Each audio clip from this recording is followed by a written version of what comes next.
ठीक है, आज का सत्र शुरू करते हैं। वैसे आज ज़्यादा टाइम नहीं लगेगा। गीता की 3 विषय हमने चर्चा किए। शुरू किया उन्होंने? ओके। भगवद गीता गीता रहस्य कोर्स में हमने जीव और ईश्वर ये 2 विषय सीखे, और प्रकृति, काल और कर्म ये आज विषय हम सीखेंगे। 5 जो टॉपिक है भगवद गीता की, जीव, ईश्वर, प्रकृति, काल और कर्म। कर्म ऐसी वस्तु है कि जो बदलती रहती है, बाकी सब शाश्वत है। जीव भी शाश्वत है, ईश्वर भी शाश्वत है, प्रकृति में परिवर्तन होते हैं पर हमेशा वो रहती है, काल भी हमेशा रहता है।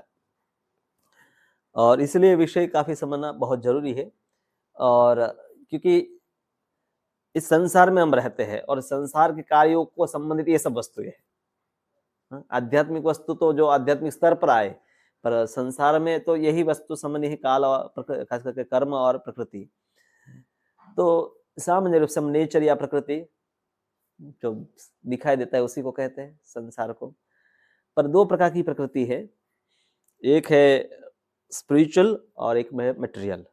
इसको समझने के लिए बहुत सरल उदाहरण भागवतम गीता में भी दिया गया है, और आप लोगों ने वही अनुभव किया है कि आप नदी के किनारे गए, वहाँ एक आम का पेड़ है और आम बहुत ऊंचे ऊंचे है, और आपको लगा पानी में भी तो आम है, चलो पानी में जाते हैं, आम तोड़ कर ले आते हैं। वही पूरा पेड़ दिखाई देता है, वही आम दिखाई देते हैं, पर पानी में जाते हैं तो कुछ हाथ में आता नहीं है। फिर कोई कहता नहीं तुम्हारा तरीका गलत है, अच्छी तरह से तुमने डुबकी नहीं लगाई। हाँ, तो यही है संसार। ये संसार है भौतिक, जिसको कहते हैं मटेरियल वर्ल्ड। दुखालयम अशाश्वतम, दुख का घर है और शाश्वत नहीं है, टेम्पररी है। हाँ, और भगवान की सृष्टि का एक चतुर्थांश भाग इसको कहा जाता है। और दूसरा जगत है जिसको कहते हैं आध्यात्मिक जगत, स्पिरिचुअल वर्ल्ड, जो सुखालय है और शाश्वत है। वैकुंठ, विगत कुंठ, जिसमें कोई चिंता नहीं है। यहाँ सबको चिंता है, एग्जाम की चिंता है, पगार की चिंता है, कस्टमर आए तो उसकी चिंता है, सबकी चिंता है, मेहमान ज्यादा आ गए तो चिंता है क्या बनाएंगे इनके लिए। तो इस जगत का हमें अनुभव नहीं है, पर जैसे वृक्ष का प्रतिबिंब देखकर असली वृक्ष की कल्पना हम कर सकते हैं, तो उसी प्रकार से ऊर्ध्व मूलम अधः शाखम अश्वत्थम प्राहुर अव्ययम, भगवद गीता में 15वां अध्याय शुरुआत ही इससे होता है कि एक वृक्ष, 9वां अध्याय ना, हाँ 9वां अध्याय, कि एक वृक्ष है कि जिसके मूल ऊपर है और टहनियां डाले नीचे है। तो वो सिर्फ ये कहाँ होता है, प्रतिबिंब में ऐसा होता है, मूल ऊपर है और टहनियां नीचे फैली हुई है, क्योंकि वो आध्यात्मिक जगत का प्रतिबिंब है। तो आध्यात्मिक जगत में यहाँ जो हम जीवन जी रहे हैं वही जीवन है, पर सुखमय जीवन है, वास्तविक जीवन है। ये इसका सिर्फ भ्रांति है एक प्रकार की, या प्रतिबिंब है। भ्रांति तो इस प्रकार से नहीं कि भाई है नहीं, पर उसमें जो भी हमें दिखाई देता है इल्यूजन है, एक प्रकार का सुख का भ्रम हमें उत्पन्न होता है। तो भगवान, कोई कहे कि अगर कोई, जैसे आप मिस्त्री है, आप अपने घर के लिए फर्नीचर बनाएंगे तो अच्छा बनाएंगे, ऐसा नहीं कि उस कुर्सी में बैठे टूट जाए। तो भगवान तो इतने अच्छे एक्सपर्ट है बनाने के लिए, तो उन्होंने दुखालय क्यों बनाया, सुखालय क्यों नहीं बनाया। एयर कंडीशन आखा पूरा जगत बना देते ही, ठंडी भी न हो कहीं गर्मी भी ना हो। भगवान तो दयालु है, परम पिता है, तो उनको तो सुखालय बनाना चाहिए था। इसलिए सबके मन में विचार आता है, काहे को भगवान ने दुनिया बनाई। हाँ, दुनिया बनाने वाले क्या तेरे मन में समाए, पुराना फिल्म का गीत है। तो लोगों के मन में ये प्रश्न होते हैं कि अगर हम एक सिटी बनाते हैं तो अच्छी तरह से प्लान करते, तो भगवान ने भी क्यों प्लान ऐसे नहीं किए, और कहीं रेगिस्तान दे दिया, कहीं ये दे दिया, कहीं ज्यादा वस्तु होते हैं, कहीं ठंडी है, कहीं बर्फ गिरता है, कहीं बारिश गिरती है, कहीं कुछ नहीं गिरता है। तो एक जब सिटी बनता है या सिटी का प्लानिंग होता है, टाउन प्लानिंग कमीशन होता है ना, टीपी, टाउन प्लानिंग, कहते हैं भाई अभी हमें यहाँ सिटी आगे डेवलप करना है, अभी यहाँ तक आ गया, अभी आगे हम और रोड की उस साइड डेवलप करना है। तो उसकी कमेटी बैठेंगे, भाई क्या क्या होना चाहे। एक जगह पर स्कूल होगी, एक जगह पर कॉलेज होगी, ये जगह है वहाँ पर बस स्टेशन बनाएंगे, और फिर वो कहेंगे कि एक हम ये पूरी सिटी है उसमें एक जेल भी बनाएंगे। क्यों बनाएंगे, ये सिटी बनाएंगे तो नियम होंगे, कुछ लोग पालन नहीं करेंगे तो उनको कहाँ डालेंगे, जेल में डालेंगे। या तो एक की गोली मार दो, जैसे सऊदी अरेबिया या और कई देशों में है कि एक गलती फिनिश, नॉर्थ कोरिया में खास करके, हाँ, एक गलती आपने की फिनिश, खत्म कर देते हैं आपको, तो चांस नहीं देते हैं दूसरा। तो भगवान परम कृपालु है, इसलिए उन्होंने हमें दूसरा अवसर देने के लिए जेल बनाई। और इस जेल की सुप्रिटेंडेंट यानी कि जेलर है वो दुर्गा है। दुर्ग जहाँ से गमन करना कठिन होता है उसको दुर्ग कहते हैं, किले में से बाहर निकलना कठिन है इसलिए उसको दुर्ग कहते हैं। दुर्ग की रखेवाली करते हैं उसको दुर्गा कहते हैं। और दुर्गा के पास त्रिशूल है जो हमें आध्यात्मिक, आदि भौतिक और आदि दैविक नाम के 3 क्लेश प्रदान करती है और जन्म मृत्यु जरा व्याधि ऐसे मुख्य दुख भी प्रदान करती है। जैसे जेल में सुप्रिटेंडेंट है, खाना पीना की भी व्यवस्था करते हैं, बीमार होते तो हॉस्पिटल ले जाने की भी व्यवस्था करते हैं, और साथ में क्या होता है, चक्की भी पिसवाते हैं, पत्थर भी तुड़वाते हैं, अनेक प्रकार के काम करवाते हैं, जेल की साफ सफाई करना, मतलब कई काम रहते हैं। उसी प्रकार से दुर्गा है, जगत जननी है, सबकी माता है, तो माँ साथ में डंडा भी रखती है, हाँ, त्रिशूल रखती है कि अगर बेटे है अगर सीधे नहीं चले तो उसको दंड भी देती है। सीधे चलने का अर्थ है जब तक वो भक्ति नहीं करते हैं ना तब तक सबको पनिशमेंट देते रहती, ताकि हम समझे कि नहीं ये हमारी जगह नहीं है। और जेल में आराम से रहना जाए तो सब कहे कि भाई मुझे जेल में डाल दो। विदेश में जेल बहुत अच्छी होती है इसलिए लोग वहां जेल में जाते हैं, अच्छी सुविधा देते हैं, मतलब आपको काम तो एक तो करना नहीं है, फ्री का खाना मिल रहा है, हॉस्पिटल अगर बीमार हो गए तो ले जाना है, और वहाँ स्पॉट सब कुछ होता है, बस मतलब यहाँ की अच्छी स्कूलों में फैसिलिटी होती है उससे अच्छा जेल में फैसिलिटी वहाँ होती, तो कोई बाहर नहीं आना चाहेगा। पर दुर्गा का तो काम है ना, माँ का काम है कि भाई बेटे है पिताजी की बात माने, हाँ, तो वो इसीलिए सबको सजा भी देती है। एक बालक जब है चाहता है कि मुझे कार चलाना है तो पिताजी उसको ले जाते हैं फन वर्ल्ड में, हाँ, फिर वो टॉय कार चलाता है, उसको लगता है मैं चला रहा हूँ, हकीकत में वो चला नहीं रहा, उसमें जो मशीनरी फिट की गई है उससे वो चलता है, तो उसको लगता है कि ये मैं चला हूँ। इस संसार में हम सब है ईश्वर बनने की इच्छा से आए हैं और सब लोग प्रयास करते हैं। ईश्वर बनना मतलब नियंत्रण करना और भोग करना, ये भावना सब में है, तो सब ईश्वर बनने का प्रयास करते हैं छोटे या बड़े रूप से। तो भगवान ने हमें ये नकली दुनिया दे दिया, असली दुनिया में तो एक ही ईश्वर है, कृष्ण ही भगवान है, तो यहाँ कहा कि यहाँ तुम ट्राई कर लो, हाँ? और बहुत सारे लोग ट्राई करते आपस में लड़ भी रहे हैं, हाँ। अब जेल में क्या होता है, बहुत सारी वैरायटीज होती है, ए क्लास, बी क्लास, सी क्लास। अभी जैसे लालू प्रसाद है वो ए क्लास में है, वहाँ एक टीवी है, न्यूज़पेपर है, फोन रखा हुआ है, एक कमरा उसको दिया गया, टॉयलेट बाथरूम सेपरेट है, हाँ।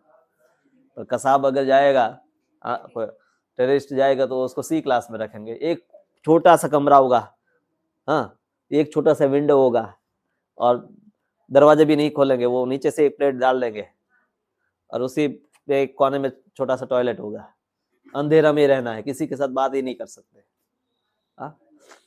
फिर बी क्लास भी होता है, सामान्य चोर लुटेरे होते हैं, उनको एक ऐसा बड़ा कमरा है उसमें 10 लोग रह रहे हैं, एक टॉयलेट है, खाना मिलता है। तो ए क्लास, बी क्लास और सी क्लास है। तो बी क्लास से ए क्लास में जाना कोई प्रगति नहीं है, फिर भी जेल ही है, हाँ? कोई कहे कि मेरा प्रमोशन हो गया, अभी मैं सी क्लास से बी क्लास में आ गया। तो यहाँ संसार में प्रमोशन ऐसा है कि आप सिर्फ क्लास बदल रहे हैं, पहले भार यहाँ था, फिर आपने यहाँ रखा, फिर यहाँ रखा, भार हटा नहीं। तो यहाँ पर है सी क्लास मतलब तो एनिमल्स, सूक्ष्म सब जीव, बी क्लास में मतलब और जो बड़े प्राणी हैं, ए क्लास मतलब मनुष्य, जहाँ ज्यादा समझ सुख सब है, और प्राणियों में तो कुछ समझ ही नहीं है, उनको जो शरीर में बांध दिया है उसी में वो कार्य करते हैं, और कुछ जीवन को समझ नहीं पाते हैं। तो यहाँ बहुत सारी वैरायटी है, असंख्य प्रकार की वैरायटी है। एक मनुष्य के अलावा भी आप देखें वैरायटी 84 लाख प्रकार की जीव जातियां है, सबके फोटो हमारे पास नहीं है, 84 लाख जीवों के। तो पहले जेल के समय जेल में लोगों को बांधा जाता था, रस्सियों से बांधा जाता था, आजकल हथकड़ी आ गई, तो सबको बांधा हुआ है। तो आप हम लोग जेल में, हम तो बंधे नहीं, हम तो फ्री है, हाथ फ्री है ना, सब हाथ ऊंचा कर सकते हैं, पर हम सब बंधे हैं, क्योंकि संस्कृत में रस्सी जो है उसको कहते हैं गुण, और धागे से बनती है आप उसको हम कहते हैं गुणी। गुण कही ना, अनाज नहीं गुण। तो गुण का मतलब जो बंधन से, ऐसे धागों से कुछ बना हुआ बंधन, तो हम सब गुणों से बंधे हुए हैं। इनविजिबल है, ये न दिखाई देने वाली रस्सी है, जिससे पूरा संसार में हर वस्तु, चेतन या जड़, सब वस्तु बंधी हुई है। हाँ? और जैसे कोई रस्सी है 3 धागों से बनती है, या आप जब चोटी बनाते हैं माता जी, तो आपको पता है कि 3 आप ब्राइड करते हैं और 3 बालों की चोटी इकट्ठी करके एक बड़ी चोटी बनाते हैं। तो इसी प्रकार से प्रकृति में 3 गुण हैं, सत्व गुण, रजोगुण और तमोगुण। सत्व की रस्सी, रज की रस्सी और तम की रस्सी, 3 रस्सियां हैं, उससे सब बंधे हैं। और इसका प्रमाण है कि कहीं भी कुछ घटना होती है, जैसे मान लीजिए कि सब लोग कमरे में बैठे हैं, अचानक आग लग जाए तो क्या होगा? कुछ लोग तो सुनकर ही इधर उधर भागने लगेंगे, कुछ लोग बेहोश हो जाएंगे, भ्रमित हो जाएंगे, और कुछ लोग शांति से विचार करेंगे, समझेंगे, फायर एक्सटिंग्विशर लाएंगे, बुझाएंगे। सबका रिस्पॉन्स अलग अलग है, क्योंकि सबकी स्थिति अलग अलग है। सब कोई एक स्थिति में प्रायः सभी लोग अलग अलग प्रकार से कार्य करते हैं, क्योंकि सबके गुण अलग है। तो यहाँ प्रश्न ये आता है कि हम किस गुण में हैं। तो जैसे मैंने बताया, या आप समझ सकते हैं, विज्ञान में हम रंगों के बारे में पढ़ते हैं, एक पीला रंग है, नीला है, हरा और लाल है। इन्हीं रंगों के मिश्रण से आप बहुत सारे रंग बना सकते हैं। प्राइमरी कलर से उसमें सेकेंडरी टर्शियरी कलर्स बनते हैं, और अब मिलियंस ऑफ कलर पॉसिबल है कि बना सकते हैं। जैसे एक चित्र है, ऐसे हमें दिखा देते हैं, इसमें काला है और थोड़ा सा पीला है, हकीकत में मिश्रण है। तो हम सब भी ये 3 रंग के, सत्वगुण, रजोगुण, 3 गुणों के मिश्रण से सब बने हुए हैं। हम भी कॉम्बिनेशन ही है। कॉम्बिनेशन में हमारे में सबसे ज्यादा गुण जो होता है, जिसकी मात्रा उसी के अनुसार बताया जाता है कि ये सात्विक है, रजोगुणी है, तमोगुणी है। तो पशुओं में भी हम देखते हैं कि कुछ पशु है शांत होते हैं, शाकाहारी है, बुद्धिमान है। जैसे हाथी को आप बहुत कुछ सिखा सकते हैं, शांति से काम करता है, हिंसक नहीं होते हैं। कुछ पशु है हिंसक है, बहुत एग्रेसिव है, क्रोधी होते हैं, मांसाहारी है। हाँ, और कुछ है आलसी है, सोते रहते हैं, हाँ, जूठा खाते हैं, और अनेक प्रकार के प्राणी हैं। उसी प्रकार से कुछ फैमिलीज है, जैसे यहाँ पर मैंने डॉक्टर जोशी ऐसे नाम लेकर एक फैमिली बनाया। हाँ? तो सुबह जल्दी उठ जाते हैं, जैसे अलार्म उठता है, बजता है। आप घर में, आपके सबके घर में अलार्म होगा, आजकल तो मोबाइल में आ गया, तो बजते हैं। तो कुछ लोग तो जैसे बजा, अभी उसको 10 सेकंड भी नहीं, उठ जाएंगे और तुरंत उठकर बिस्तर पैक कर देंगे, और फिर वहाँ पर पोछा लगा देंगे, जहाँ भी बिस्तर पैक करके उसको आराम एक जगह रख देंगे। फिर स्नान कर लेंगे, फिर स्वच्छ कपड़े पहनेंगे, फिर घर में सब इस प्रकार से तैयार हो जाएंगे, फिर पूरा घर साफ पानी से करेंगे, और फिर साथ में बैठकर कुछ प्रार्थना करेंगे या मेडिटेशन करेंगे, योगा करेंगे, और फिर साथ में बैठकर ब्रेकफास्ट लेंगे। और फिर ये डॉक्टर जोशी है, वो अपनी क्लिनिक पर जाते हैं, कोई गरीब लोग हैं उनको मदद करते हैं। हाँ, फ्री टाइम मिलता है तो पढ़ाई करते हैं, ज्ञान प्राप्त करते हैं, या कहीं बगीचे में जाकर घूमने जाते हैं, घर पर समय पर आ जाते हैं, 6 घंटा ही काम करते हैं, और फ्री टाइम है तो पढ़ाई करेंगे, दूसरों को मदद करेंगे, समाज की सेवा करेंगे। और फ्री टाइम है तो कहीं मंदिर जाते हैं, या बगीचे में जाते हैं, लाइब्रेरी जाते हैं, और रात को जल्दी से सो जाते हैं ताकि सुबह जल्दी से उठ जाए।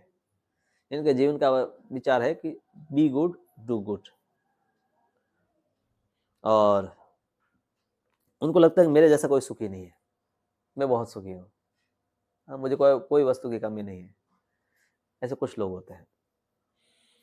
फिर एक राजसिक परिवार भी होते हैं, मिस्टर स्मिथ। ये लोग भी अलार्म लगाते हैं।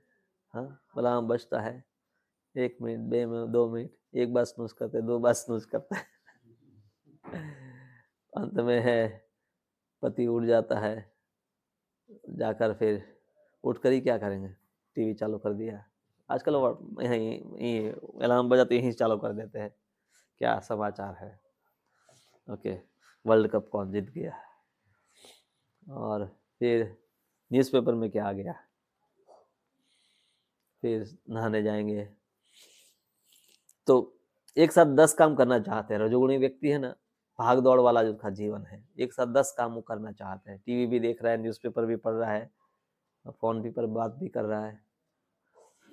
फिर उनकी बदल गई स्लाइड, ओके, फिर उसकी पत्नी भी उठती है जैसे, और क्योंकि हर रोज वो लेट ही उठती है तो उसी में झगड़ा हो जाता है, बच्चों को उठाने में भी झगड़ा करते हैं, बच्चे उठना नहीं चाहते हैं तो चाहे उसको गालियां देते हैं, हाँ, या कभी थोड़ी मारपीट भी कर लेते हैं।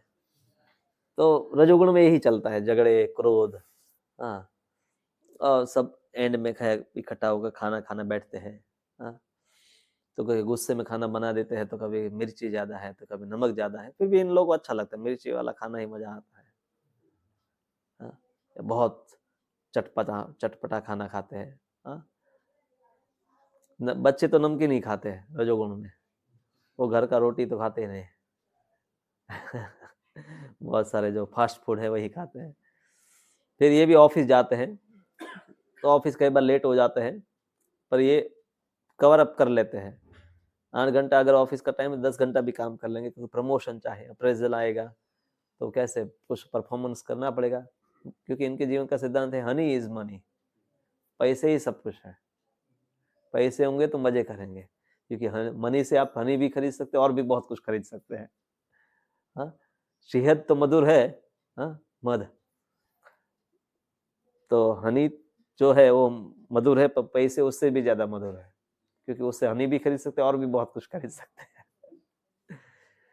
फिर शाम को ये लोग कई बार मिस्टर स्मिथ पार्टी में चले जाते हैं, वहां पर थोड़ा शराब भी पी लेते हैं, वहां पर और भी लेडीज होती है, उनके साथ भी फ्रेंडशिप करते हैं, कि वो उनके साथ भी घूमने चले जाते हैं, फिर उसके कारण उनके घर पर झगड़ा होते हैं। तो इनको दोनों में इंटरेस्ट है, हनी और मनी, हाँ, हनी मतलब स्त्री को ले भी इंग्लिश में शब्द हनी है विदेश में अमेरिका में लोग पत्नी को हनी कहते हैं, तो या कोई भी स्त्री को भी हनी कहते हैं। तो बस इनका जीवन में है कि रात को फिर देर से आते हैं, कहीं पार्टी में जाएंगे, थिएटर में चले गए, और कई बार तो बाहर ही खाना खा लेते हैं, घर के खाने में क्या होगा, रोटी दाल चावल राइस, इससे अच्छा है कि कुछ मिर्च मसाले वाले रेस्टोरेंट में जाएंगे, खाना खाएंगे, एयर कंडीशन है तो भी जब तक पसीना नहीं होता तब तक मजा नहीं आता है, हा? और इनके जीवन का यही है कि अनलिमिटेड डिजायर, अमर्यादित इच्छाएं है, इनको प्रमोशन मिल गया, पहले सब मारुति कार थी, अब मर्सिडीज भी आ गई तो भी संतुष्ट नहीं है, पहले फ्लैट में रहते थे, बंगलो मिल गया तो भी संतुष्ट नहीं है, हाँ, पहले जो एग्जीक्यूटिव थे अभी मैनेजर बन गए तो भी संतुष्ट नहीं है। असंतुष्टि और भौतिक आकांक्षा यही उनके जीवन का मुख्य लक्षण है। तमोगुण गुण वाले हैं, घर में अलार्म रखते ही नहीं है, अलार्म सेट ही नहीं करते, जब नींद खुल जाए तब सवेरा, हाँ, कभी कभी हम ऐसे सो जाते हैं, जब भगवान उठा देता उठ जाएंगे 9 बजे 10 बजे 11 बजे, संडे को लोग यही जीवन चलता है, आप अड़ोस पड़ोस में देखे होंगे, कई लोग 10 बजे भी अभी भी नहाए नहीं होते, उठने के बाद भी नहाए नहीं होते, 2 घंटा तो ऐसे ही चला जाता है उनका, ब्रश भी नहीं किया होता है। और संडे है तो क्या पार्टी का टाइम है, सुबह ब्रश करने से पहले भी वो ड्रिंक्स लेंगे, ड्रिंक्स, विदेश में ड्रिंक मतलब पानी नहीं, हम यहाँ के वाटर को हम कहते हैं ड्रिंक, या तो सॉफ्ट ड्रिंक होते हैं, मतलब जैसे कोल्ड ड्रिंक्स हम कहते हैं, वहाँ को ड्रिंक मतलब शराब, दारू, तो सिगरेट पीना, नशा करना, यही इनके जीवन का एंटरटेनमेंट है, यही इनका धंधा भी है, हाँ? और इनका वैसे भी परिवार का कोई ऐसा है नहीं कि पति पत्नी ये परिवार है, उनके लिए जिसके साथ भी रहो वो परिवार है, जहाँ जिसके साथ मन आए वहां उस तब तक उनके साथ रहो, फिर दूसरे के साथ रहो, हाँ? तो इसलिए दोनों की सरनेम मैंने अलग रखी है तो बस यही इनका जीवन है, तामसिक लोग है, कभी भी सो जाते हैं, कभी भी उठ जाते हैं, और सुखी होने के लिए वो एक ही काम करते हैं, सो जाते हैं। तमोगुण में जब तमोगुण बहुत बढ़ता है तो व्यक्ति पागल हो जाता है, क्योंकि इतना वो नशा करता है या तो इतना सोता है कि पागल लोग उसको कहते हैं। समय, किस समय में ज्यादा सक्रिय है, ये भी हमें प्रभावित करता है गुण को बदलने में। और समय भी ब्रह्म मुहूर्त का जो समय है सूर्योदय से पहले, वो सात्विक बताया गया है। सूर्योदय के बाद लोग भाग दौड़ की जीवन चालू हो जाते, रोड खाली थे, अभी हम जाए 10 मिनट 15 मिनट में आ गए, अभी जाएंगे तो आधा घंटा लगेगा, भाग दौड़ चालू हो जाती है। दिन का समय है, पैसे पैसे उसके पीछे लोग भाग रहे हैं। रात तो लोग सो जाते हैं, लोग नशा करते हैं, गलत काम करते हैं, सब तमोगुण में, अंधकार में होते हैं। संगीत भी उसी प्रकार से होता है। एक संगीत है जिससे आप, संगीत भी एक थेरापी है। अगर आप शास्त्रीय संगीत किसी को सुनाया जाए तो ऐसे बहुत सारी स्टडी की गई प्लांट के ऊपर और कई वस्तुओं के ऊपर, या मनुष्य के ऊपर भी, कि इससे काफी बेनिफिट होते हैं। पर रजोगुणी संगीत है कि आपके शीशे भी टूट जाते हैं, जब डीजे बजता है तो कई बार शीशे टूट जाते हैं, ये हिलने तो लगते ही है। तमोगुणी व्यक्ति वैसे भी संगीत को सुनता नहीं, वो तो सोता रहता है।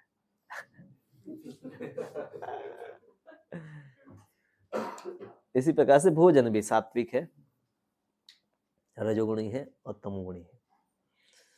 जो भी वस्तु में एक्सट्रीम है, आयु को बढ़ाने वाला, जीवन को शुद्ध करने वाला, बल स्वास्थ्य सुख तो तृप्ति करने वाला भोजन सात्विक है। जैसे दूध, अन्न, सब शाकाहारी वस्तु सात्विक नहीं है, पर कई प्रकार की शाकाहारी वस्तुएं सात्विक होती है। सिद्ध स्वास्थ्यप्रद, हृदय को भाने वाला होता है, इससे लाभ होता है, सब प्रकार से लाभ होने वाला भोजन होता है। पर रजोगुणी जो भोजन है वो क्या है? अत्यधिक तीखा, तिक्त, खट्टे, नमकीन, गरम, चटपटे, शुष्क तथा जलन उत्पन्न करने वाले भोजन, अति मात्रा में कुछ भी है वो रजोगुण में गिना जाता है। दुख, शोक और रोग उत्पन्न करता है। खाते हैं तब भी जलता है, पेट में होता है तब भी जलता है, और बाद में भी। फिर डॉक्टर कहे भाई आपके एसिडिटी हो गई है, हाँ, या कई प्रकार के रोग हो जाते हैं। तो ये रजोगुणी है। तामसिक मतलब बासी भोजन, सड़ा हुआ, जूठा, अस्पृश्य, दुनिया में आजकल यही खाया जाता है। पैक फूड आता है विदेश में, क्या कि कैन फूड मिलता है, सब्जी आपको मिलेगी पैक है, बॉक्स, एल्यूमिनियम के बॉक्स में, और आप लाओ, पता नहीं कब कितने दिन पहले बनी थी, और लोग भी अपने फ्रिज में फिर उसको रखे रहते हैं, जब भी इच्छा है तो उस पर थोड़ा सा निकल खाते रहते हैं। तो बासी एक तो होता है। मांसाहारी वस्तुएं काफी सब वस्तुएं है, इवन प्याज, लहसुन, चाय, कॉफी इत्यादि जो नशा करने वाला, जो मन को भ्रमित करता है, वो सब भी वस्तु तामसिक है। सब रोटी खाने के बाद आप भ्रमित नहीं हो जाते, होते हैं, पर कोई तंबाकू या गांजा, अभी शिवरात्रि में लोग पीते हैं ना भांग, तो भ्रम उत्पन्न हो जाता है, हम लोग नहीं पीते हैं। तो भ्रमित करने वाली वह सब वस्तुएं तामसिक है, या जिससे नशा होता है या उस जिससे एडिक्शन बन जाता है, तो वो सब तामसिक है। तो ये गुणों की भी में स्पर्धा चलती रहती है। अभी हम भले सात्विक है, शांति से पढ़ बैठे हैं, पर घर पर जैसे अब शांति से बैठे, फोन कुछ आ गया, हाँ, फोन पर चिल्लाने लगते हैं। फिर अभी तो सब ठीक था, कैसे चिल्लाने लगा? क्योंकि गुण है, उसमें स्पर्धा चलती रहती है। कभी रजोगुण आगे निकल जाता है, कभी तमोगुण आगे निकल जाता है, कभी सत्वगुण आगे निकल जाता है। हमारे एक ही व्यक्ति में, एक ही जीवन में ये सब परिवर्तन होते रहते हैं। हाँ, जैसे हम रात को सोए के सुबह जल्दी उठना है, सत्वगुण में थे, सुबह उठने के लिए अलार्म लगा दिया। सुबह तमोगुण का इतना प्रभाव था कि हम उठ नहीं पाए, फिर देर हो जाती तो हम भाग दौड़ में लग जाते हैं, चिल्लाते हैं। रजोगुण का प्रभाव, एक ही व्यक्ति में तीनों गुण आते हैं। पर कोई गुण है प्रमुख रूप से दिन का अधिकतर समय जिसमें रहता है व्यक्ति, 24 घंटे में से अधिकतर जो समय में जिस गुण में वो व्यक्ति रहता है, उसी गुण का उसको बोला जाता है। गुणों के स्थूल लक्षण भी है, सूक्ष्म लक्षण है। वो भगवद गीता के 17वें अध्याय में चर्चा की गई है, वो एडवांस कोर्स है, उसमें हम ज्यादा चर्चा उसकी करते हैं कि सूक्ष्म लक्षण है और स्थूल लक्षण भी है। तो कई बार हो सकता है कि सात्विक भोजन करने वाला भी व्यक्ति तामसिक हो सकता है, क्योंकि उसमें सूक्ष्म लक्षण भी बताए गए, तो वो दोनों को देखना चाहिए। इसलिए 14वां अध्याय 17वां और 18वें में इन तीनों गुणों का भगवद गीता में वर्णन किया गया है। और इससे ऊपर भी एक गुण है शुद्ध सत्वगुण, जिसकी भागवत में चर्चा की गई है। तीनों गुणों को याद रखना है। 3 भाई रामायण के याद रख लो, कौन कौन है? विभीषण, रावण और कुंभकर्ण। विभीषण जब हनुमान जी लंका में सब ढूंढ रहे थे, रात को ही निकले ना वो तो ढूंढने के लिए, सब सोए हुए शराब पीकर रावण की लंका में गए, स्त्रियां भी सोई हुई पड़ी है, सब नशा करके सोए हुए, तब तमोगुण में थे या रजोगुण में नशा करके। और विभीषण जो है सुबह उठकर तुलसी की पूजा कर रहा है, राम नाम ले रहा है, सत्वगुण था। वैसे भक्त जो है सत्वगुण से भी ऊपर, जिनको कहते हैं शुद्ध सत्वगुण, उसमें होते हैं। तो सत्वगुण में तो होते ही है, शुद्ध सत्वगुण में तो सत्वगुण तो होगा ही। और तमोगुण 6 महीना है ना कुंभकर्ण सोता था, और जब जागता था तब खा कर वापस सो जाता था। एक दिन उठा, उस दिन पूरा खाया, वापस सो गया 6 महीने के लिए। तो गुणों के अनुसार ही हमारी गति होती है। निम्न गुणों से निम्न गति होगी, उच्च गुणों से उच्च गति होगी। और शुद्ध सत्वगुण, जब व्यक्ति भक्ति करता है तो भगवान के धाम में जाता है। सत्वगुण में व्यक्ति है उच्च लोकों को जाता है, या रजोगुण में वापस इसी संसार में वो जन्म लेता है, और तमोगुण में वो निम्न योनियों को प्राप्त करता है। जैसे गीता में श्लोक में बताया, ऊर्ध्वम गच्छन्ति सत्वस्था मध्ये तिष्ठन्ति राजसाः जगन्य गुणवृत्तिस्था अधो गच्छन्ति तामसा। ऊर्ध्व गति होती है, मध्य गति होती है, और निम्न गति होती है। तो गुणों के अनुसार व्यक्ति की गति होती है। इसलिए महत्वपूर्ण है, हमारी भक्ति में भी सत्वगुण बहुत जरूरी है। इसलिए हम सुबह जल्दी उठते हैं, मंत्र जप करते हैं, आहार इस प्रकार का लेते हैं, कपड़े इस प्रकार का पहनते हैं। काल की चर्चा भगवद्गीता में संक्षिप्त में की गई है। ब्रह्मा जी के दिन की चर्चा वहां पर है। तो युग आपने सुना है, कलयुग है, द्वापर युग है, त्रेता युग है, और सत्युग है, कृत युग भी कहते हैं उसको। 1 2 3 4 1 2 3 4 के रेशियो में होता है। कलयुग 1 है तो उससे द्वापर युग 2 है, डबल है। और त्रेता युग कलयुग से 3 गुना है, और सत्युग कलयुग से 4 गुना है।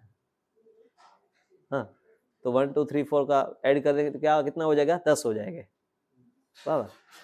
तो कलयुग का समय 4,32,000 वर्ष है, तो चारों युग का समय कितना है? 43,20,000, 43,20,000, सिर्फ 10 ऐड करने हैं।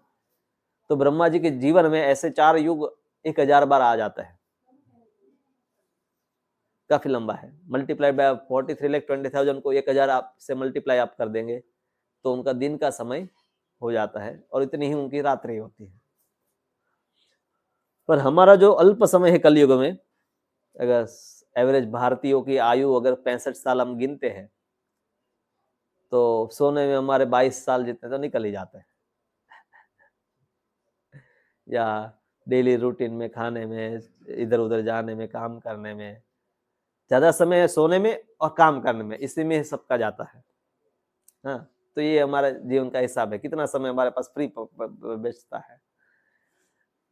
प्रहलाद महाराज इसको इस प्रकार से बताते कि शुरुआत के बालस्तावत क्रीड़ा सकता, बाल्यावस्था में क्रीड़ा में ही 10 साल निकल गए, कुछ पता नहीं था 10 साल तक, तो खेल कूद में ही चले गए।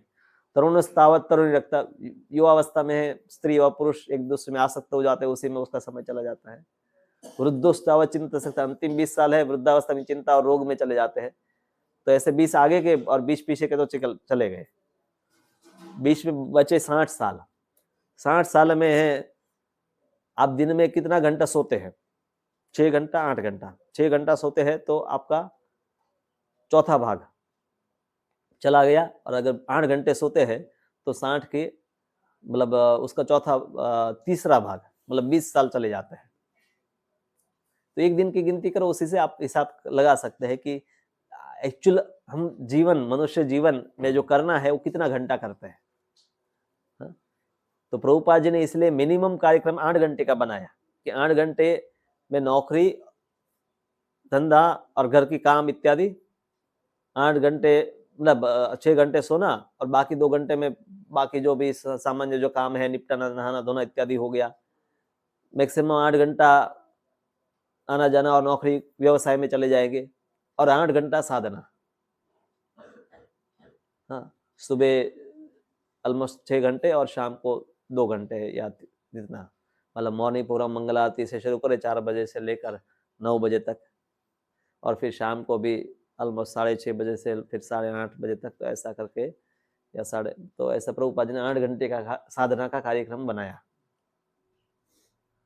और प्रभुपाद चाहते थे कि ऐसे इतना भक्ति लोग करे कम से कम। और लोग इससे भी ज्यादा पहले करते थे, क्योंकि कृषि के आधारित जीवन है, तो एक सीजन में काम करना है, बाकी सीजन में फ्री है। स्त्रियां भी बैठे बैठे अगर कोई जैकेट जैसे गूंथती है या कुछ बनाती है तो भगवान का नाम लेती रहती है, अनाज साफ करती है, दही का मंथन करती है, घर काम करते करते भगवान का नाम लेते रहते हैं। खेडूत काम करते करते भी खेती में भी भगवान का नाम ले रहा है और फ्री टाइम में तो कर ही रहा है। तो हर व्यक्ति को इतना समय मिल जाता था 8 घंटे साधना करने का। तो कलयुग में प्रभुपाद शुरुआत करने के लिए बताया कि 2 घंटा कम से कम पहले तो करे, सोला मला करे, फिर धीरे धीरे भक्ति में आगे बढ़ते हैं तो धीरे धीरे वो अपनी साधना बढ़ाते जाए। तो तब है एटलीस्ट जीवन का हम एक जो जागते हुए जीवन का, कि 8 घंटे अगर सोने मतलब निद्रा में चले गए 6 घंटे, तो जो बचे हमारे पास 18 घंटे, हाँ, तो उसमें से भी आधा समय 18 बचे या किसी के लिए 16 बचे, तो आधा समय प्रभुपाद चाहते थे कम से कम जागृत जीवन में हम आधा समय तो कम से कम पहले तो भक्ति में लगा दें, 50%। तो ये हमारा हिसाब है। पर जो ऐसे समय का सदुपयोग नहीं करते हैं उनके लिए भगवान कहते हैं कालोस्मि लोक क्षय कृत प्रबुद्ध, मैं काल हूँ। महाभारत सीरियल चलो ना, मैं काल हूँ, तो ये भगवद गीता में वो भीमाणी का आवाज आता है ना, मैं समय हूँ, काल नहीं, वहां समय बोलते, मैं समय हूँ। तो भगवान का वाक्य है कि time I am destroyer of everything, मैं समय के रूप में सब कुछ नष्ट कर देता हूँ। हाँ, हम कपड़े नहीं लाए थे, मेरा जैकेट ये तिब्बतन मार्केट से लिया था, काफी साल हो गए, अभी धीरे धीरे फटने लगा है। काल के प्रभाव में सब समाप्त होने लगता है, शरीर वस्तु, ये कोई भी वस्तु नहीं रहती। हालांकि कई बार हम कवर भी नहीं निकालते तो भी अंदर खराब हो जाती। कोई वस्तु का कवर नहीं निकाला तो भी अंदर खराब वस्तु हो जाती है। तो कोई वस्तु परमानेंट यहाँ नहीं है, इसको बैटरी लगाना चाहिए, बैटरी है कि नहीं। तो ये समय है, समय का सदुपयोग है, करना चाहिए। कर्म के बारे में, इस संसार में कुछ लोग सुंदर है, कुछ कुरूप है, कुछ खूबसूरत है, कुछ अपाहिज है, कुछ धनवान है, कुछ गरीब है, कुछ पढ़े लिखे है और कुछ अनपढ़ है। बराबर, इतनी वैरायटी है, मतलब बहुत भेद है। तो कौन नक्की करता है कि इसको धनवान होना है, किसी अंबानी के घर पर जन्म लेगा, वो कोई सामान्य रोड पर है जन्म लेगा। एक के पास इतना पैसा है कि उसको पता नहीं कि क्या पैसे का क्या करना है, और एक पास खाने के लिए भी, आपने देखा होगा दुकान, किराना की दुकान पर कुछ लोग आते 100 ग्राम तेल लेते हैं, 100 ग्राम मसाला लेते हैं, कुछ एक आधा किलो चावल लेते हैं। अब समझ जाते हैं कि भाई एक एक हर रोज का परचेज कर रहा है। और किसी को वहाँ ट्रक के ट्रक, हाँ, पहनने लेके जयललिता का जब इन्वेस्टिगेशन हुआ तो देखा कि उसके पास साड़ियाँ, 100 ऑफ साड़ी है, जूते 100-200 प्रकार के जूते है। तो लोगों के पास बहुत ज्यादा वेल्थ है और कुछ लोगों के पास कुछ नहीं है। कुछ लोग बहुत पढ़े लिखे हैं, हाँ, साइन करते हैं तो उनका 1 लाख रुपया चार्ज हो जाता है। सुप्रीम कोर्ट में वकील है तो एक बार 5 मिनट के लिए जाकर बोलते हैं तो 1-1 करोड़ रुपया लेते हैं, सिर्फ जाकर बोलने का। हाँ, वो है ना, एक कौन है प्रसिद्ध वकील भारत का, सुप्रीम कोर्ट में, तो 1 करोड़ रुपया लेता है और जाकर 1 मिनट भी नहीं बोलता है तो भी। और कुछ लोग है दिन भर मेहनत करते हैं तो भी 300 रुपये मिलते हैं उसको। तो ये सब फिर होता है कि ये सब क्यों है संसार में। कई लोग आपको ये प्रश्न करते हैं कि हम क्या पढ़ाई करनी है पसंद करते हैं, नौकरी क्या करनी है पसंद करते हैं, किसके साथ विवाह करना पसंद करते हैं, कौन सी कार लेनी खरीद पसंद करते हैं, अपार्टमेंट कौन सा लेना है, घर कैसा लेना पसंद करते हैं, पर हम हमारा माता पिता कौन होंगे पसंद नहीं कर सकते हैं, या हमारा फेस कैसे होगा पसंद नहीं कर सकते, हमारी बुद्धि को हम पसंद नहीं कर सकते हैं। हाँ, कौन पसंद करता है, कौन किसके आधार पर पसंद करता है, ये प्रश्न आता है। तो इसको बताया गया है कि कुछ लोग कहते हैं ये सब एक्सीडेंट से होता है, अपने आप हो जाता है, इसमें कोई लॉजिक नहीं है। तो ये सब वस्तु एक्सीडेंट नहीं है, कुछ है कि जिसके आधार पर हमें सब वस्तु प्राप्त है। इसको कहते हैं कर्म का सिद्धांत, कर्म का लॉज ऑफ नेचर। प्रभुपाद की एक बुक है लॉ ऑफ नेचर, प्रकृति के नियम। तो प्रकृति के अनुसार कर्मणा देव नेत्रेण जंतु देह उपपद्यते, कर्म के अनुसार जंतु को देह प्राप्त होता है और वो माता के शरीर में प्रवेश करता है। तो इसलिए इस संसार में हम देखते हैं कई लोगों को ये प्रश्न होता है कि अच्छे लोगों के साथ बुरा क्यों होता है। हाँ, विजय माल्या, नीरव मोदी सब मजे कर रहे हैं, पैसे ले लेकर इतना करोड़ को एलोन, यहाँ तो है थोड़ा सा एक बार लाइट बिल नहीं भरा तो आंख काट जाते हैं, और या तो व्हीकल लोन पर लिया तो बैंक वाले व्हीकल उठाकर ले जाते हैं। क्या हो रहा है? अच्छे लोगों के साथ बुरा होता है और बुरे लोग तो मजे कर रहे हैं कि नहीं। कुछ लोग अमीर है, कुछ लोग कंगाल है, कुछ लोग सुंदर है, कुछ लोग कुरूप है, कुछ लोग तंदुरुस्त है, कुछ शक्तिशाली है, कुछ अपाहिज है, कुछ कमजोर है, कोई गरीब परिवार में है, कोई अफ्रीका के सोमालिया में जहाँ पर कुछ नहीं मिलता है वहां पर जन्म लेता है, कुछ लोग धनवान देशों में जन्म लेते हैं। दुख को देखकर कई लोगों को ये मन में आता है कि क्या भगवान क्रूर है, लोगों को दुख देने में मजा आता है भगवान को। इसको इंग्लिश में कहते हैं सैडिज्म। हाँ, दूसरों को पर दुख सुखी दूसरों को दुख देने में मजा जिसको आता है उसको पर दुख सुखी या तो सैडिस्ट कहते हैं। हाँ, तो एक व्यक्ति ने दलील की, एक फिलोसोफर था, वो कहा कि भगवान या तो दयालु है या तो शक्तिमान है, दोनों वस्तु नहीं हो सकती। भगवान कृपालु है पर उनको पता नहीं होगा कि यहाँ सब दुखी है, इसलिए भगवान भूल गए, इसलिए यहाँ दुखी है लोग। या तो भगवान है शक्तिमान तो है, दुख दूर कर सकते हैं, पर उनके पास दया नहीं है या उनको पता नहीं है। तो दोनों वस्तु एक साथ नहीं हो सकती। या तो भगवान शक्तिमान है तो वो दयालु नहीं है, और दयालु है तो शक्तिमान नहीं है। तो ऐसा नहीं है, जैसे कोर्ट में कोई वकील जाता है, केस लेकर जाता है, तो कई लोगों को पुरस्कार मिल जाता है कि तुमने अच्छा काम किया, तुम्हें कुछ पुरस्कार मिलेगा। सरकार कई लोगों को पुरस्कार देती है और कुछ लोगों को जेल के अंदर भी डाल देती है।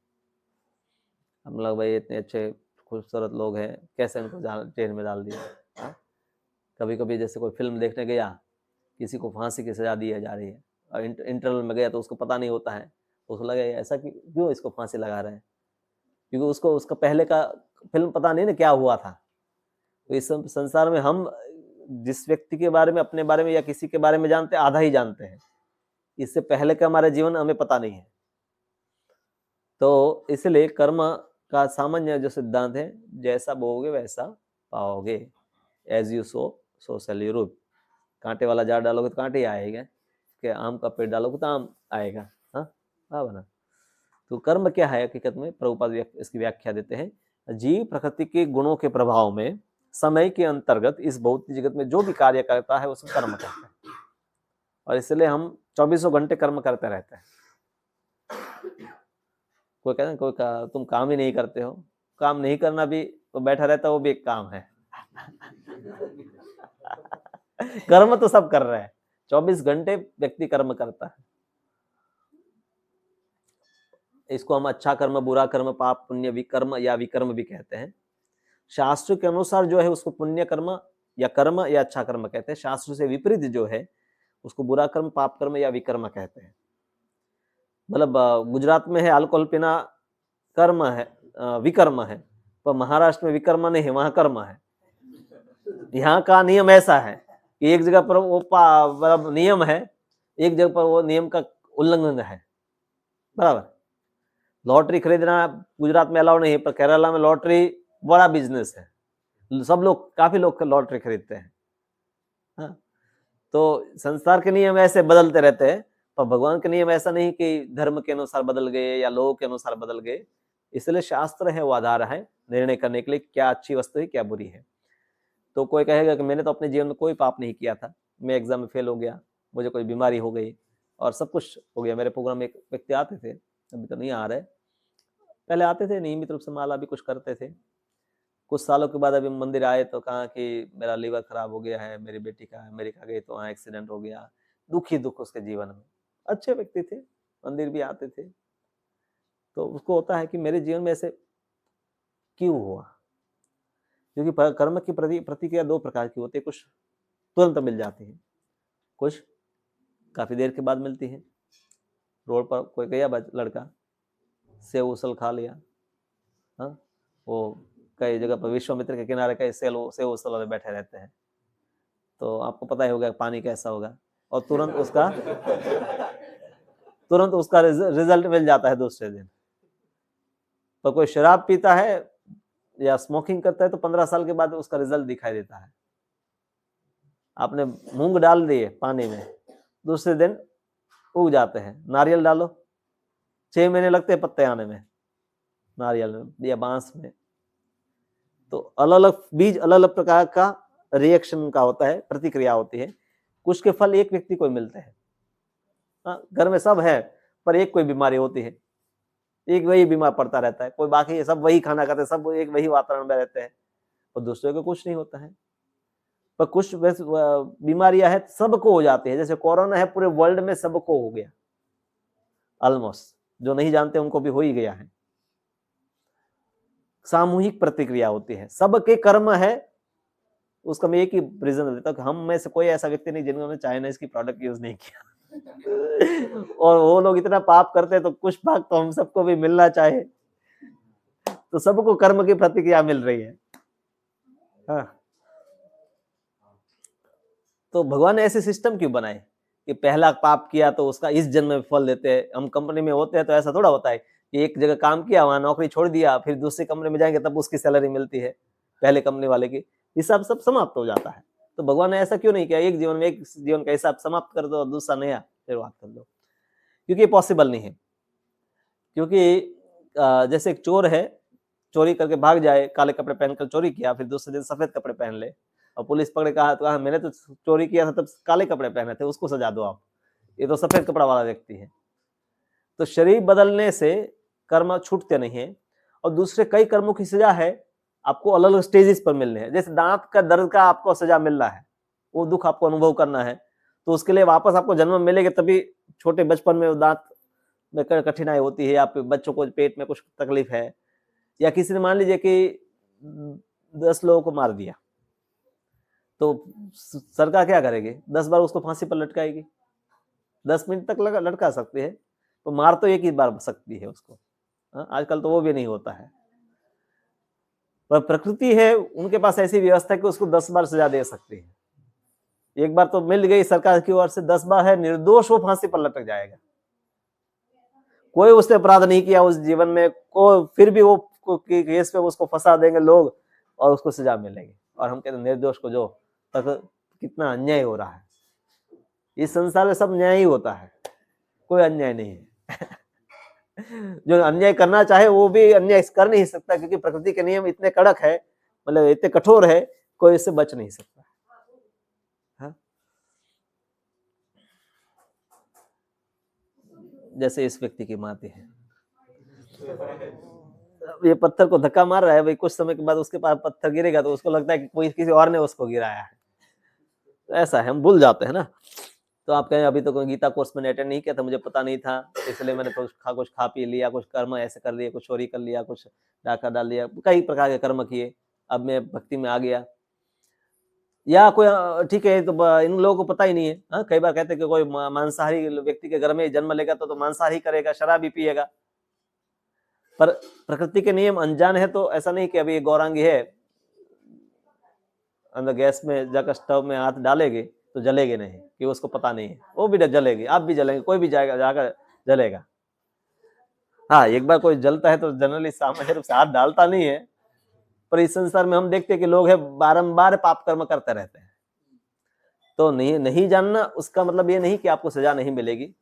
पशुओं के लिए ऐसा नहीं है, क्योंकि पशुओं में ये विवेक नहीं है।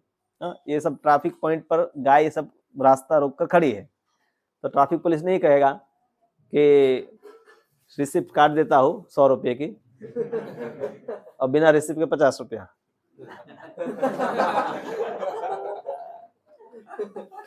या आप शेर को नहीं कह सकते भाई शेर ने गौ हत्या की। मनुष्य के लिए गौ हत्या का विचार है, शेर के लिए गौ हत्या नहीं होती है, क्योंकि उसके पास कोई विकल्प नहीं है। प्रकृति ने जो सिस्टम दी उसी प्रकार से वो काम करते, अधिक उसके पास बुद्धि नहीं है। तो कहें ठीक है, अब से तो मैं अच्छे पाप कर्म करूंगा, या मैंने जो 5 पाप किए थे अब 5 पुण्य कर दूंगा। क्या लोग कहते मैंने बहुत गलत काम किए है, मंदिर में जाकर कुछ दान चढ़ा देता हूँ, दान दे देता हूँ। ऐसा लोग करते हैं, बहुत सारे लोग करते हैं। और बल्कि इसकी प्रथा हो गई है। क्रिश्चियनिटी आज क्रिसमस है तो उसमें ये प्रथा है कि मंडे से लेकर सैटरडे तक व्यक्ति पाप करता है, फिर संडे जाएगा, फादर के पास जाएगा, वो कन्फेशन करना होता है, अपना काउंसलिंग होता है ना, उसी प्रकार से काउंसलिंग मतलब कन्फेशन में क्या होता है कि चेहरा नहीं दिखाना होता है एक दूसरे का, क्योंकि वरना एक इंप्रेशन पड़ जाएगी कि भाई इसने ये क्या किया था। तो एक विंडो रहता है और वो एक साइड में बैठा है, एक साइड में, एक दूसरे को देख नहीं सकते, पर वो बोलता है कि मैंने पाप किए फादर। तो कहा कि जीसस इज बहुत दयालु है और वो आपके लिए, आपके पापों के लिए सूली पर चढ़ गया, उसने आपके सब पाप मुक्त कर दिए, क्योंकि आपने कन्फेशन कर लिया है, स्वीकार कर लिया अपने पापों का। तो फिर व्यक्ति कहता है हाँ बहुत अच्छी बात है, फिर वापस मंडे से पाप चालू कर देता है और वापस जाकर कन्फेशन करता है, नहीं बहुत इस बार तो अभी नहीं करूंगा। हर बार वो प्रॉमिस करता है कि अभी नहीं करूंगा, पर वो करता रहता है। तो पुण्य का फिर कन्फेशन करने के लिए भी उसको कुछ पैसे डालने पड़ते हैं वहां पर। तो चलो मैंने पैसे चढ़ा दिए तो मेरा पाप दूर हो गया, ऐसा नहीं है। पुण्य का भी फल मिलेगा, पाप का भी फल मिलेगा। प्रायश्चित करने से पाप कर्म के फल से व्यक्ति मुक्त हो जाता है। तो प्रायश्चित पापों की सजा जैसा ही होता है। जैसे गौ हत्या के लिए बताया है कि उसको 1 साल तक गाय के साथ रहना है, गाय के गोबर में जो अन्न है वही खाना है और कुछ नहीं खाना है, जिंदा रहेगा आदमी। तो उसकी सजा भी प्रायश्चित है, उतना ही कठिन होता है। या जैसे और कई पापों के लिए छांद्रायण व्रत बताया गया कि चंद्रमा के अनुसार खाना खाना है। चंद्रमा आज द्वितीय है तो दो बारी मुंह पे डालना है। तो ऐसे कई व्रत बताए हैं पाप, सामान्य पाप कर्म से। या किसी ने व्यक्ति ने सुवर्ण की चोरी की, कि उसको 10 ग्राम चुरा लिए, तो उसको फिर बताया गया कि उसको 15 ग्राम है कहीं दान करना है। तो अलग अलग प्रकार के।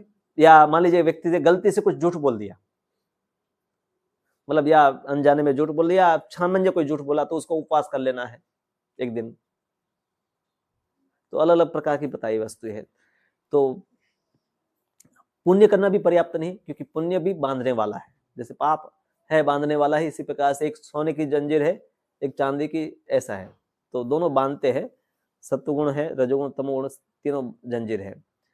तो आप कहते हैं ये तो सब भगवान ने सिस्टम बनाई है, वो गुण जो है हमें नचाते हैं, ऐसे हम नाचते हैं। तमोगुण में था इसलिए मैंने ऐसा किया, रजोगुण में था इसलिए मैंने गुस्सा किया। तो क्या मैं इसके लिए जवाबदार हूं? हाँ, क्योंकि इच्छा हमने शुरुआत की। अब तो हम प्रैक्टिकली नचाए जा रहे हैं प्रकृति के गुणों के द्वारा, पर शुरुआत हमने वो की। हाँ, पटाखे जो जैसे फूटते, एक बार आप माचिस जलाकर लगा देते हैं, फिर तो फूटते रहते हैं। हाँ, फिर आपको हर बार माचिस नहीं लगानी होती है, पर शुरुआत हम कर देते हैं। तो उसी प्रकार से जीवों ने शुरुआत की, अब वो सिस्टम में आ गए। जब तक वो सत्वगुण में नहीं आता तब तक तो अपनी स्थिति जानकर उसमें बाहर आने का कोई संभावना रहता नहीं। सत्वगुण में आएगा, फिर भक्ति करेगा तो उसमें से निकल सकता है। तो इसीलिए व्यक्ति को सत्वगुण में आना जरूरी है। कहा कि मैंने जो कर्म किए उसके साक्षी कौन है? तो भगवान गीता में कहते हैं उपद्रष्टा अनुमंता च भर्ता भोक्ता महेश्वर, मैं ही साक्षी हूँ। भगवान सबके हृदय में है। और जामल की कथा में देखते हैं कि वहाँ कहते हैं कि सूर्य, चंद्र, वायु, पृथ्वी, दिशाएं, देवता सब साक्षी है। और जब जीव जाता है यमराज के पास, अगर यमराज कहीं जो ये तुम्हारा फोटो भी, हमारे पास वीडियो भी है, क्योंकि हमारे कैमरा सब जगह लगे हैं। सीसीटीवी भले नहीं रह, पर हमारे कैमरा सब जगह लगे हैं। और ये तुमने इस जगह पर ये काम किया था, अगर मना करके ये मैं नहीं हूं, तो ये लोग भी, पृथ्वी, जल, अग्नि, वायु, आकाश, जो सब देवता है वो आकर साक्षी देंगे कि हमने भी इसको देखा था। तो कोई बंद कमरे में भी कुछ करे तो भी बच नहीं सकता। हर जगह पर कर्मा की साक्षी है उपस्थित, और परमात्मा तो सबके है। विकर्म खास करके जो है, जो अति निम्न जीवन प्राप्त करवाता है। प्रभुपाद जी कहते हैं 4 प्रकार के पाप व्यक्ति को से बचना चाहिए। ऑलमोस्ट लास्ट स्लाइड थी। तो खास करके मांसाहार, नशा, व्यभिचार और जुआ। तो ये 4 प्रकार के विकर्म है। और ये विकर्म करने से भी व्यक्ति को इस संसार में भी दुख प्राप्त होता है, नरक लोक में भी उसको दुख भोगने पड़ते हैं, और वापस जो जीवन मिलेगा उसमें भी ये सब दुख उसको भोगने पड़ेंगे। तो प्रश्न आता है कि ये कर्म हमेशा 24 घंटे करते हैं और कर्म की सजा मिलती है, तो इसमें निकलेंगे कैसे? ये तो साइकिल है, तो चल रहा है, चेन रिएक्शन जैसा है। तो इसलिए व्यक्ति को अकर्म करना चाहिए। अकर्म मतलब काम करना बंद कर दे? नहीं, ऐसा कर्म जो पाप भी नहीं पुण्य है, पाप पुण्य भी नहीं है, और वो है भक्ति। कर्मणा निर्दहति च किंतु भक्ति बाजम। बताया है कि कर्म है भक्ति से नष्ट हो जाते हैं। तो ऐसे सैनिक जैसे है देश के लिए लड़ाई करता है, हाँ, जैसे अभी चाइना के साथ हमारे सैनिक लड़ाई करके आ गए, लड़ाई मतलब सामान्य, तो हाथापाई किया तो उसको पुरस्कार मिलेगा अभी 26 जनवरी आएगी तो। पर वही अपने पड़ोसी के साथ करे तो पुरस्कार नहीं मिलेगा। तो जब कोई भगवान की संतुष्टि के लिए कर्म करता है तब वो पाप भी नहीं है, पुण्य भी नहीं है, वो मुक्त करने वाला वो कर्म है। और जब व्यक्ति अपने स्वार्थ के लिए करता है तो वो पाप होगा या पुण्य होगा, उसी प्रकार से उसको फल भोगना पड़ेगा। तो इसीलिए भक्ति है वो कर्म है कि जो सब पापों से, जब कर्मों से व्यक्ति को मुक्त कर सकती है। बाकी जो वस्तुएं हैं, ज्ञान, ध्यान, व्रत इत्यादि, वो कुछ प्रभाव को मुक्त करती है। 100% सिर्फ भक्ति में ही क्षमता है कि व्यक्ति को कर्म से मुक्त करती है। और इसलिए ये कर्म का चक्र, कर्म का सामान्य जो सिद्धांत है वो हमने बताया। कर्मयोग अपने आप में एक अलग विषय है, वो हम अगली बार चर्चा करेंगे। कर्मयोग क्या है, ज्ञान योग क्या है, ध्यान योग क्या है, भक्ति योग क्या है, इसमें क्या डिफरेंसेस है। तो दोनों में शब्द प्रयोग होता है कर्म, कर्मयोग और कर्म का सिद्धांत, ये दोनों अलग अलग विषय है। तो आज हमने कर्म के ऊपर विषय चर्चा की, कर्मयोग की चर्चा इत्यादि हम अगले रविवार को करेंगे। योग क्या है, सबसे श्रेष्ठ योग क्या है, उसकी चर्चा हम अगले रविवार को करेंगे। अभी आपके प्रश्न है वो बताइए।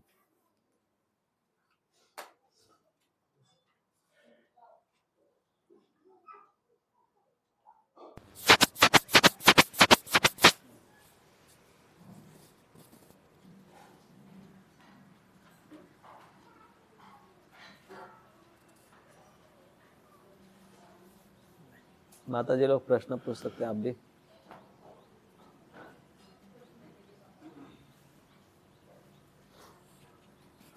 आज सब प्रश्न के उत्तर मिल गए। जब ये टॉपिक नहीं होता तब लोग सब कर्म के ऊपर ही प्रश्न करते हैं, और जब टॉपिक लेता हो तो प्राय आपको मैंने क्योंकि ज़्यादातर पॉइंट्स कवर कर लिए, इसलिए कुछ बाकी नहीं रहता। फिर भी बहुत सा इसमें भी बहुत कुछ समझना का बाकी है। डिवोटीज के लिए काफ़ी सारी वस्तु, इस पे प्रश्न हो सकते हैं अभी भी, तो पूछेंगे तो मैं उसके बारे में बताऊंगा।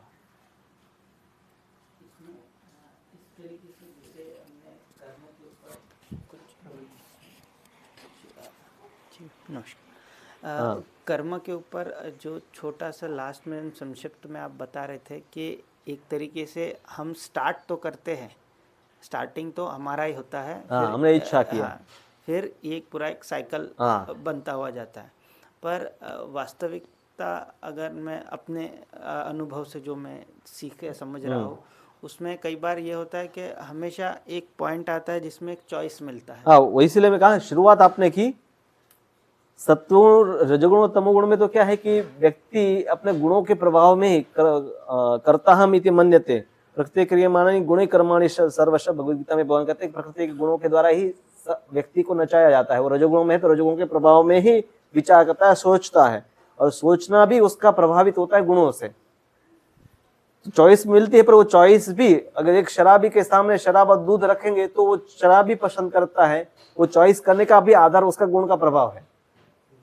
पर जब वो सत्वगुण में आता है तब वो अपने, उसके पास जो चॉइस है उसको सही उपयोग करने की उसके पास बुद्धि होती है, विवेक होता है। तो चॉइस तो हर समय उपस्थित है, पर वो चॉइस का उपयोग करने का विवेक जब उसको सही ज्ञान मिलेगा, सत्वगुण में आएगा, तब उसका ठीक सदुपयोग कर पाएगा, अन्यथा उपयोग सदुपयोग नहीं करेगा। मतलब यह अनुभव प्रत्यक्ष जो हो रहा है, हाँ, हमेशा चॉइस रहती है, और वो चॉइस में भी गुणों का प्रभाव रहता है। हाँ, आपने देखा होगा कि आपके कई फ्रेंड ने कुछ चॉइस किया, आपने कुछ चॉइस किया, आपने यहाँ आना पसंद किया, कुछ लोगों ने यहाँ आना नहीं पसंद किया, तो क्यों उन्होंने ये चॉइस की। हाँ, जैसे आप लोग कई लोगों को मिलते हैं और उनको भी इनवाइट किया आपने, और आपको भी पहली बार कभी इनवाइट किया यहाँ होगा, और आप आए एक बार, फिर दूसरी बार भी आए और आगे भी कंटिन्यू रखा, तो इस चॉइस के पीछे क्या क्या कारण था? सुख, कुछ तो था जो हम एक्सप्लेन नहीं कर सकते हैं, पर वो आपके गुणों का प्रभाव है, और आपकी सुकृति भी है, जो कुछ अज्ञात भक्ति आपने जो की, जो आपको इसमें श्रद्धा उत्पन्न करने में मदद करती है। तो साधु संग होगा तब व्यक्ति सही निर्णय कर सकता है, वरना वो निर्णय भी गुणों से प्रभावित है। जैसे शराब किसने पी लिया तो उसको लगता है कि मैं एकदम फ्री हो गया हो, और वो जो करता है वो शराब के नशे में ही करता है, वो फ्री नहीं है और बंधा हुआ है।